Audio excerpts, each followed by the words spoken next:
All right, we're back in the war card game, and now we're going to add functionality to the deal button so that the user can tap on it. Now, if you're brand new to this series, click over here to start from lesson 1. All right, let's dive in. All right, so here we are in Xcode looking at our war card game. Just to give you a reminder, let's just run it quickly and see what we can do with it. All right, so here it is. It launches in the simulator. We can see the cards. This button is not interactive because it is actually just an image right now. And these are the score labels. So going into the code that represents that user interface, if we scroll down, we're going to see our image element that represents that button right there. What we want to do is change that into an actual button, not just an image, right? So what I'm going to do is create some space here so we can work and you can clearly see what we're doing. I'm going to get rid of that image element, and that's going to disappear as soon as we make this preview live. There we go. What we're going to do is first add a button from the library. So if you remember, that is this plus icon up here. If you click that and you go under this first tab, which is a library of all the views, and button should be at the top. If it's not, you can always type in button. So we're going to drag and drop that right there.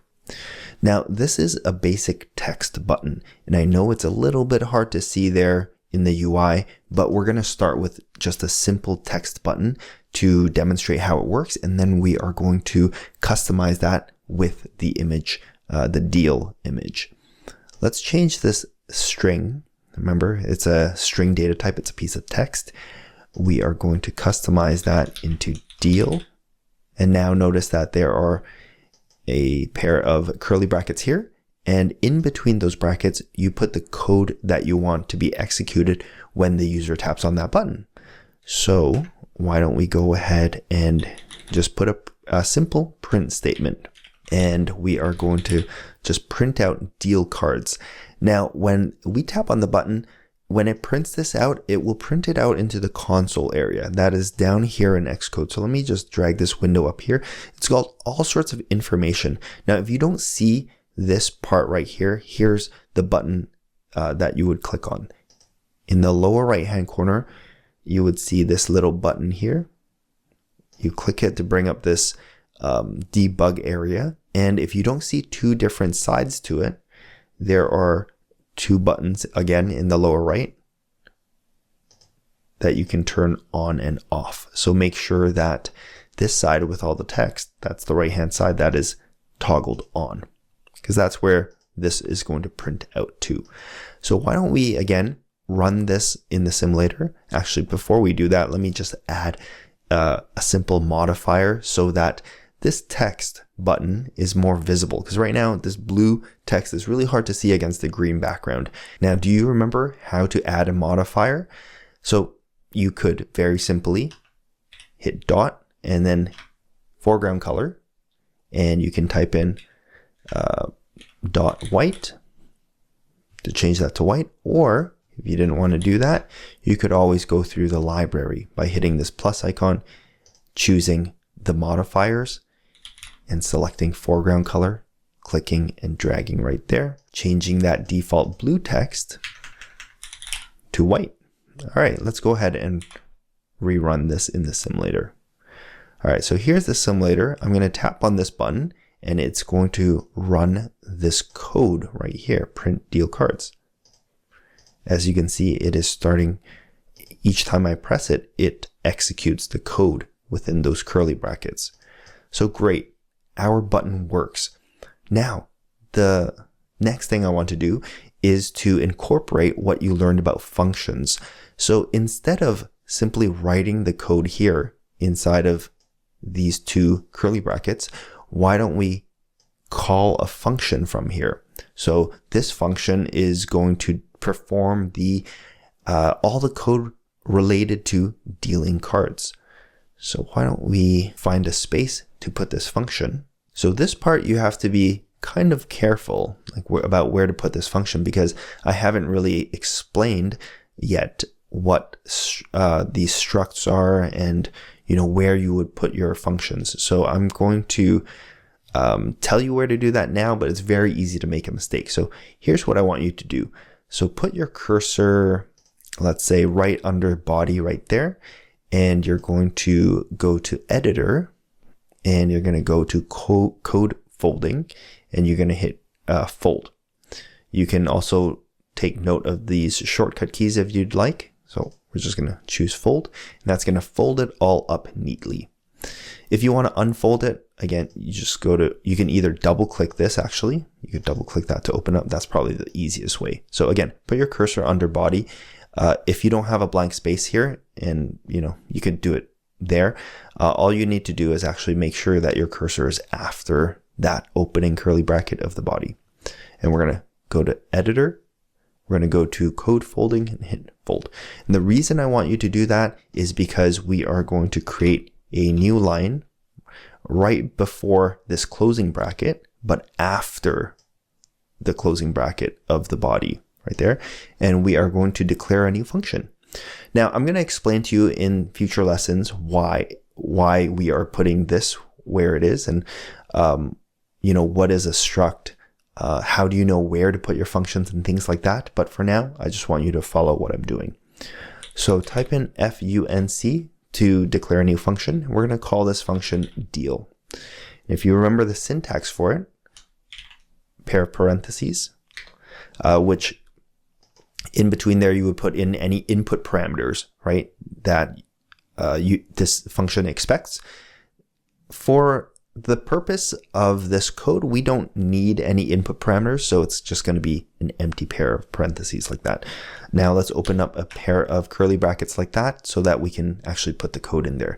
Now in here, I'm going to put print deal to declare a string. We got to use the quotation marks, right? Okay, so this function, all it does is print deal cards, just like what the button did before. And it'll execute this anytime you call deal.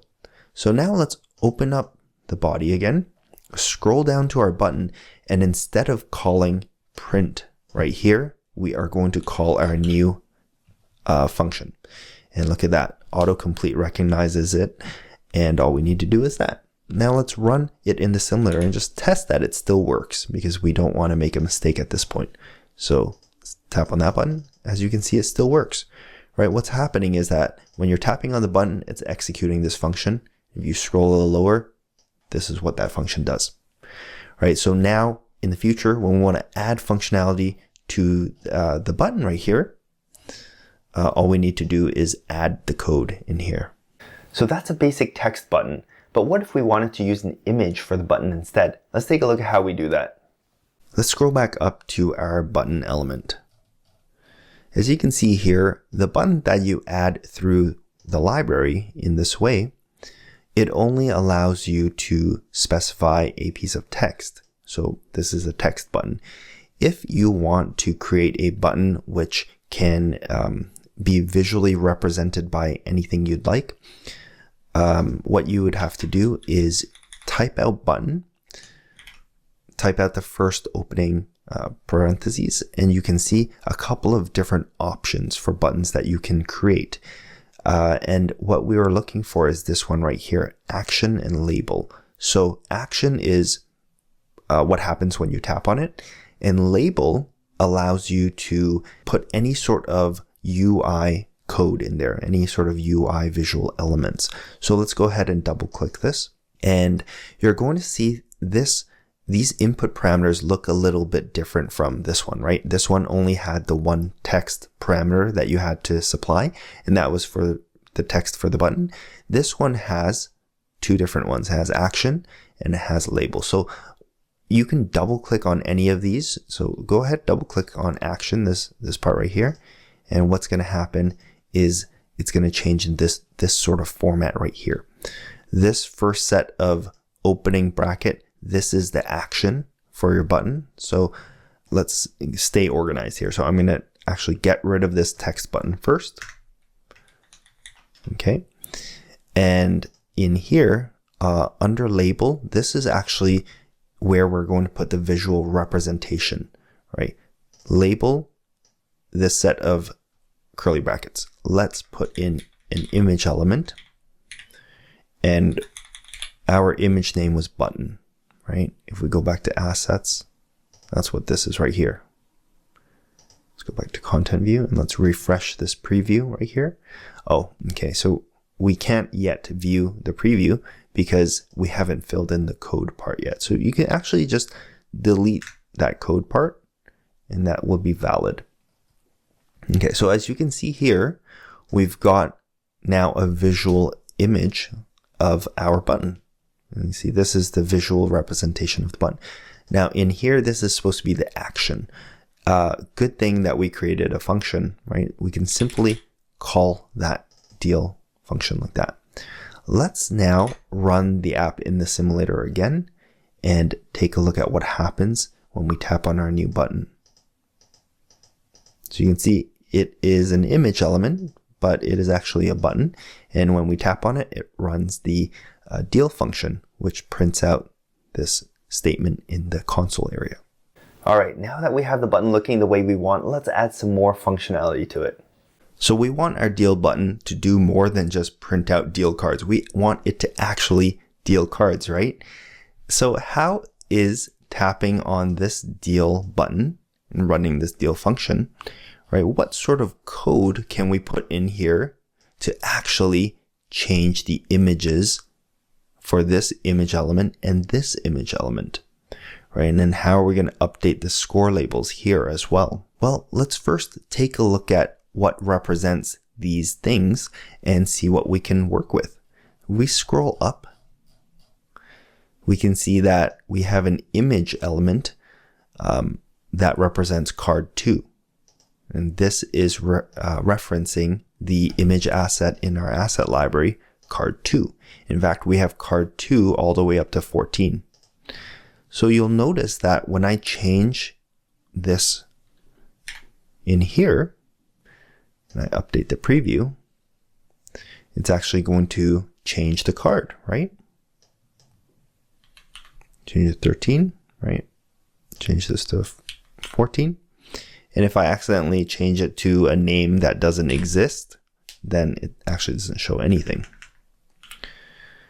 Right? So what we need to do is when the user taps on the deal button, we need to run some code statements that would change what is being passed into this image element and this image element as well. Well, if you think back at the Swift code that you have learned so far, such as variables, constants, functions, there is something that can help us here, right? What I'm referring to are variables. So why don't we go at the top here and declare some variables to represent the cards for the player and the cards for the computer. And that way, when we hit the deal button, we can change the value in those variables. Let me show you what I mean. So put your cursor in front of var and just create a couple of lines right there like that. And we are going to declare a brand new variable to store these two values right here. Instead of, this is called hard coding a string, meaning that when we just put a piece of text here, there's nothing that can refer to that piece of text to change it. So this is what's called a hard-coded value. We are now going to change that so that it can be dynamic. So we declare a new variable using var, right? And I'm going to name this variable player card. And I'm going to assign to it card, let's say 7. And then I'm going to declare another variable. Let's call this one CPU card. And I am going to assign to it card 13, that string right there. And now you can probably see where this is going. In the image element, instead of passing this hard-coded string into here, I can pass in the variable. And because the variable is referencing this string card 7, you can see that that is what this image element displays, right? And I'm going to do the same thing with this CPU card by putting in that variable, referencing that variable, and then passing it to the image element. So now you can see where we're going. When I tap on the deal button and it runs the deal function, inside the deal function, I can change the value that player card is pointing to. I can change CPU card to another string value as well, and that is going to cause the card images to change. Now, I don't want you to do that just yet because there are a couple of details that we need to go through first, but I'm just running through at a high level what our thought process is. Okay, so let's do the same thing for the scores down here, because if you remember when we built this user interface, the scores, we also used some hard-coded values. So down here under player, we hard-coded 0, and under CPU, we hard-coded another 0. Let's go up here and declare 2 more variables to store those scores. However, this time, I'm going to use an integer because that's going to make it really easy for us to add, right? We can add 1, add 2. We can perform these math operations on an integer. Let's do the same thing to represent the other score right there. And let's go down and change these text elements to refer to these variables that we just created. Okay, so here under player, instead of passing in this hard-coded 0 string, we are going to put player score. Now, you're going to see an error, and I'll tell you why. So let's change this window a little bit. It says no exact matches in call to initializer. So that doesn't really explain very much, to be honest, but I'll explain to you what the issue is. So this text element expects a text piece of data as input, as what to display, for this label. It displays text. But what we are passing into it is an integer, right? It's a number. So it doesn't know how to display that because it's only programmed, it's only built to display pieces of string data. So what we can do is we can actually convert this number, this integer data, into string data, and then, or rather, the string representation of this number. Right? So this is how we would do that. Let me get rid of this for now. We are going to create a new piece of string data, type in capital S string, and then open a pair of parentheses. And then in the center, in between it, you are going to put player score. So let's break this down. So first of all, notice that the error goes away. We're good. What we're doing is we're taking this integer and we are turning it into the string representation of that integer. So if it's, the number 10, it's going to be turned into the string 10, and then that is now passed into the text element. So everyone's happy. Let's do the same thing with this one. So we're going to type in string, pair of parentheses. In between that, we're going to put CPU score. And this is called casting.